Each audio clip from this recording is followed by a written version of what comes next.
आज भारत में stand up comedy को लेकर काफी विवाद छिड़ा हुआ है। एक तरफ पूरी राइट विंग का यह कहना है कि 80% से ज्यादा स्टैंड अप कॉमेडियंस हिंदुत्व को टारगेट बनाकर कॉमेडी करते हैं। यह हिंदुओं की कम्युनल सेंटिमेंट्स को हर्ट करता है। नमस्कार दोस्तों, द लीगल कॉल के सेकंड एपिसोड में आप सभी का स्वागत है। इसमें हम मुनावर फारूकी जैसे स्टैंड अप कॉमेडियन समेत कुछ और केसेस पे बात करने जा रहे हैं कि कैसे कोर्ट ने इनका ट्रायल किया और क्या ये सही था या नहीं।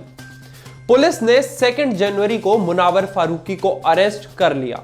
ये सब हुआ जब एकलव्य सिंह, जो चीफ ऑफ हिंदू रक्षक संगठन है, उन्होंने तुकागंज पुलिस स्टेशन में फारूकी के खिलाफ एक कंप्लेंट दर्ज की। इस कंप्लेंट में उन्होंने कहा कि जो मुनावर फारूकी है, स्टैंड अप कॉमेडियन है, वो हिंदू गॉड्स पे अपशब्द का इस्तेमाल कर रहे थे और उनका मजाक उड़ा रहे थे। साथ ही उन्होंने ये भी कहा कि इस पर नरेंद्र मोदी और अमित शाह के लिए भी जोक बनाया जा रहा था इस स्टैंड अप कॉमेडी में।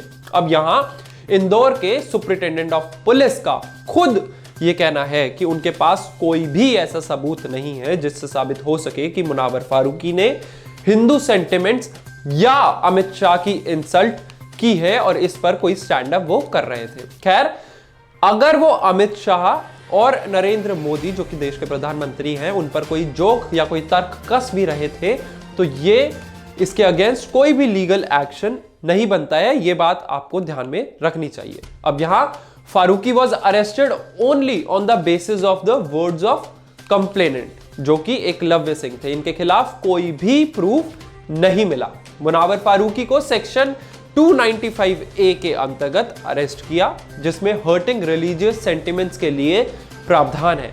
पर क्या मुनावर फारूकी सच में सेंटिमेंट्स हर्ट कर रहे थे? क्योंकि एकलव्य सिंह, जिन्होंने कंप्लेंट की, उनका खुद ये कहना था कि फारूकी अमित शाह और नरेंद्र मोदी पे जोक कर रहे थे। अब अमित शाह और नरेंद्र मोदी कोई हिंदू भगवान तो है नहीं जो हिंदू सेंटिमेंट्स हर्ट होने का केस दर्ज हो अगर जोक उन पे किया गया है।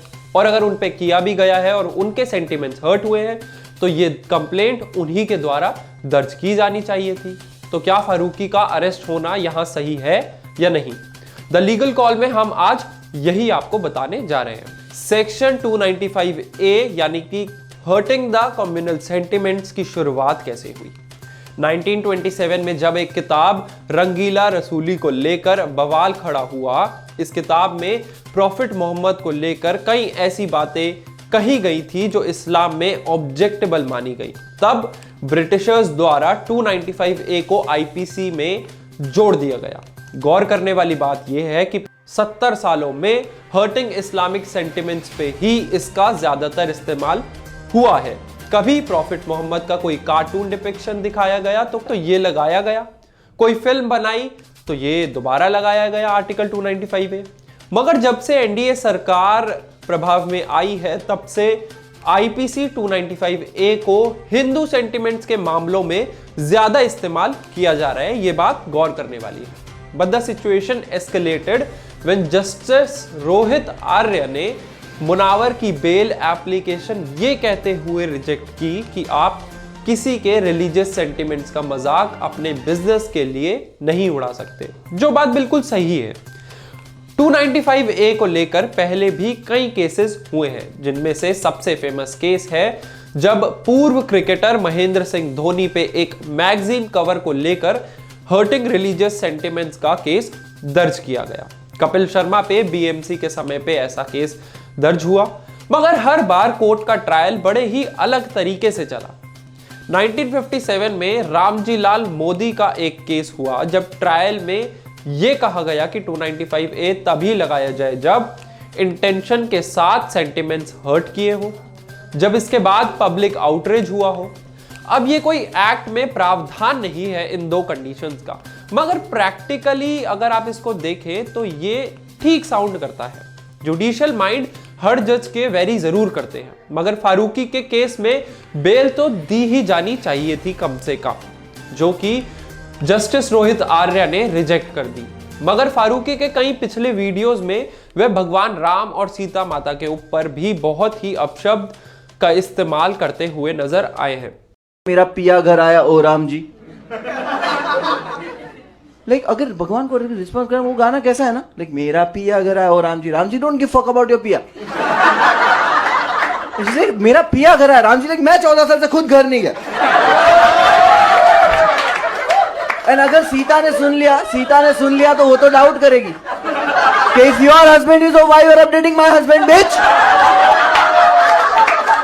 एंड सीता को तो माधुरी पे पहले से शक है। वो गाना है तेरा करूं गिन गिन, तो उसको लगा वनवास गिन रही है कि साल 14 पे रुक गई है। और सीरीज जैसे तांडव, पाताल लोक भी एक बड़ी वजह है जिसके कारण इन OTT प्लेटफॉर्म्स जैसे नेटफ्लिक्स, Amazon प्राइम और YouTube, इन सब को अब इंफॉर्मेशन एंड ब्रॉडकास्टिंग के अंतर्गत लेकर आया गया है सरकार द्वारा। मगर अब इंडियन सिनेमा की तरह OTT प्लेटफॉर्म्स को भी सरकार कंट्रोल करना शुरू कर सकती है। इंडिया सिनेमा में CBFC ये काम करता है और अब OTT प्लेटफॉर्म्स के लिए भी ये सब किया जा सकता है। और अगर ये काम होगा तो कई लोगों को इसमें आपत्ति जरूर लगेगी। पर इस पूरे केस को इतना एस्केलेट ना करते हुए फारूकी को वार्निंग देकर भी छोड़ा जा सकता था, बेल दी जा सकती थी, बेल तो दी ही जानी चाहिए थी। और अगर एक तरीके से देखा जाए तो सोसाइटल प्रेशर और सैफ्रनाइजेशन का हाथ पकड़कर ये पूरा केस, ये पूरा ट्रायल रोहित आर्य द्वारा चलाया गया है। खैर, आपकी इस पर क्या राय है? क्या फारूकी का केस जैसे ट्रायल चल रहा है वैसा ही जाना चाहिए या कोई और अप्रोच भी इस केस की ओर मोड़ी जा सकती थी? यह हमें कमेंट सेक्शन पे जरूर बताएं। वीडियो को लाइक करें, शेयर करें और चैनल को सब्सक्राइब करके बेल आइकन प्रेस करना बिल्कुल ना भूलें। Harshad Gulati, VFN news, and this is